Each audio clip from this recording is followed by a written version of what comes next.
Halina't matuto sa buhay mga kabudo. Ito ang mga tips namin ng buhay probinsya. Habang malaya kang maging masaya at tumawa. Kaya ano pang hinintay nyo? Tara! What's up mga kabudo? For today's video nga pala ituturo namin ng mga tips kung paano kami dumiskarte sa buhay.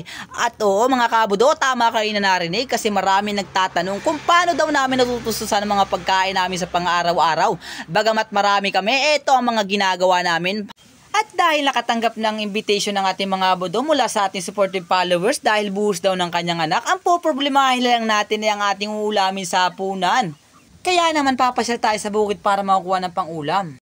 Kay ganda ng umaga, kay ganda ng sikat ng araw, kay ganda ng kinis at kintab ng ulo ni Saiko. Ay, sorry.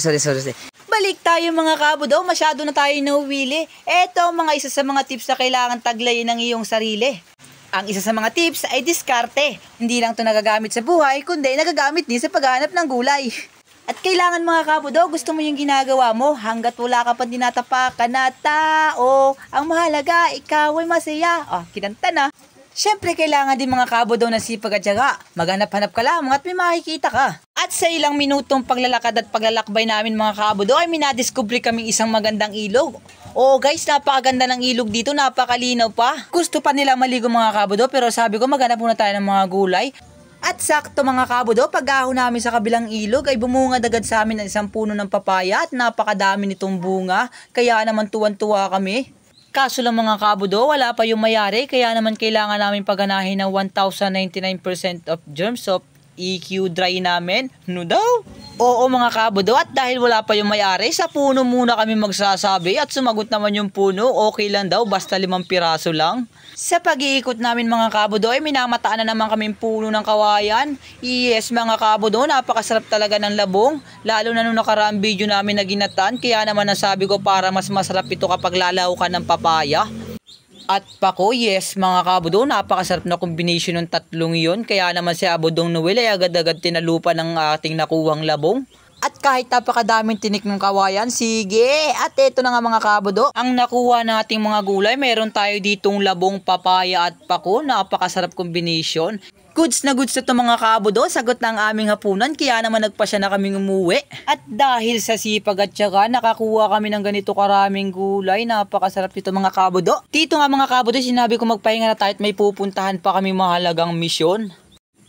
Misyong kumain ng maraming mga kabudo. Yes, napakasarap ito lalo na pag libre. Ito nga po pala yung sinasabi ko sa yung invitation na natanggap ng mga kabudo. Kaya naman agad-agad kami pumunta. Dito nga mga kabudo, may nag-request na tanggalin ng sombrero sa ikaw. Kaya naman nagtawa na ng mga tao. Iba yung pakiramdam kapag nakakapagpasaya ka ng tao. At sa part na to mga kabudo, nasaksihan namin na masasaya at matatamis ng ngiti na ibibigay namin sa mga tao. At dahil sa mga ginagawa namin mga kabudo, mas marami pa kami natututunan sa buhay. Gaya ng kakapalan ng mukha sa pagkain na marami. Sorry.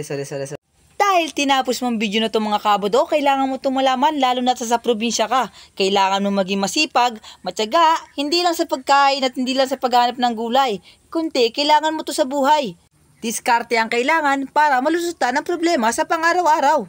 Gaya ng ginagawa namin mga kabudo, hindi kami nawawala ng pag-asa. Kailangan mo din magtiwala sa taas mga kabudo kasi hindi ka niyan pababayaan. Maniwala ka? Tayo, na balang araw matutupad ang lahat ng pangarap natin sa buhay. At piliin mo maging masaya araw-araw mga kabudo, gaya ng ginagawa namin. Sana may natutunan kayo mga kabudo at huwag na huwag niyong kakalimutang mag-like and share sa page namin. Babush!